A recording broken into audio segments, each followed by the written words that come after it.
So I've gotten questions about the PlayStation 5 and the Xbox 2 very frequently. Should I buy the PlayStation 5? If I buy the PS4, will the PS5 come out soon? I'm afraid of getting the PS4 because I don't know if the PS5 is going to come out next year. You know, questions like that. I did a little bit of research on my own and I found some very interesting information. So sit back, relax, and enjoy the video. Please make sure to leave a like. We're trying to hit 15 likes on this video, guys. We've been hitting the previous goals and I know we could hit this one.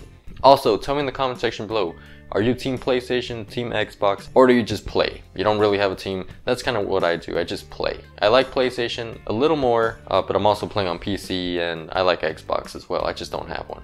Anyway, let's get into the video. So when I saw those questions, like I said, I did a little bit of research on my own. I saw a YouTube video and I read a couple articles. There'll be links down below in case you want to check them out as well. Anyway, I found that the AMD CEO, Lisa Su, gave a couple of major hints. If you guys don't know, PS4 and Xbox One processors are made from AMD. A huge source of AMD sales come from PlayStation and Xbox sales. Everyone's already expecting the PS5 and Xbox 2 to drop in the next couple of years. But Ms. Su kind of gave us a little hint of when to expect the PS5 and Xbox 2. She said that AMD is expecting significant growth in 2020. Once again, since PlayStation and Xbox are major consumers of AMD processors, expecting big sales or growth in 2020 is more than just any statement. If we think about it, the 360 was released in 2005 and the PS3 in 2006. About 7 or 8 years later, the PS4 and Xbox One came out. If you follow that same logic, 7 and 8 years later should be around 2020, 2021. So will the PS5 and Xbox 2 come out? By the way, I'm calling them PS5 and Xbox 2 because that's what we think the name's gonna be. We don't really know. I've been hearing something about Xbox Scarlet or something like that.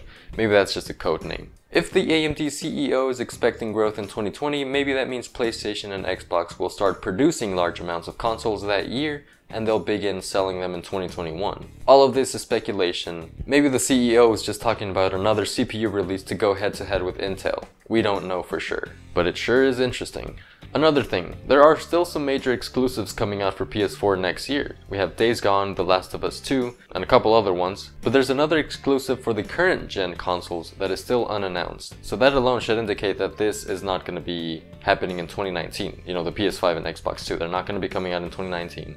At least that's what I would think. If there is a PS5 and Xbox 2 coming out soon, I think the earliest would be fall 2020. The consoles always come out in the fall, and I don't think they would drop a bomb and release them next year. I think like the only console that comes out during the spring or summer is Nintendo, like the Nintendo Switch. But once again, you never know. So, you know, they could surprise us. I mean, they did drop out of E3 2019. Which leads me to my next point. They dropped out of E3 2019. What does that mean? Does it mean they're just not going to show up? I mean, of course they're not going to show up, they already said that. But are they going to make like their own event and, you know, drop some huge information there? Are they going to actually announce a PS4 or a PS5? It is possible, because I remember in February of either 2012 or 2013, there was an event where they released like information on PS4 game. I remember they showcased Killzone Shadowfall, but I believe the PS4 had already been announced before that. So maybe in this event, like if they make their own after E3, they'll announce the PS5 and they'll say that it's going to be released in 2020, you know, during the fall 2020. That way it'll give all the consumers a little over a year to save up money and prepare. They want people to buy their consoles, so they would give them enough time to make money for it. In this case, it would be a little over a year, which I think is good enough time.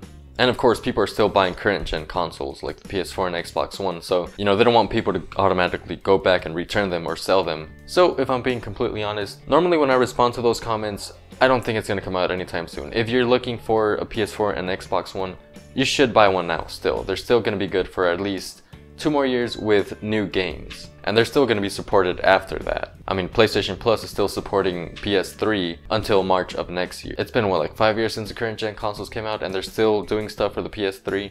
You're still going to get support for the PS4 even after the PS5 comes out. And same with Xbox. But if I were to give a date of when they're going to be released, I would say no to 2019. I don't think that's going to happen. 2020 only in the fall or sometime in 2021. That's what I think. But I think 2020 is still being very, you know, optimistic. I would say 2021. That'll make it 8 years since the PS4 and Xbox One came out in 2013, so I think it would give it enough time. This is some interesting stuff, and I'm gonna keep an eye open and an ear open as information rolls in. So tell me your thoughts in the comment section below. Once again, Team Xbox or Team PlayStation, or if you just don't really care and just play games, tell me in the comment section below. Also, 15 likes is the goal for this video. I know we could hit it. Actually, we probably already did. By the time you're watching this, take a look at that like button. Is it at 15? If it's not, then make sure to get it there. If you like, of course. Also, consider subscribing for more videos like these, and that's gonna be it, guys. Thank you guys for watching. I'll see you in the next video.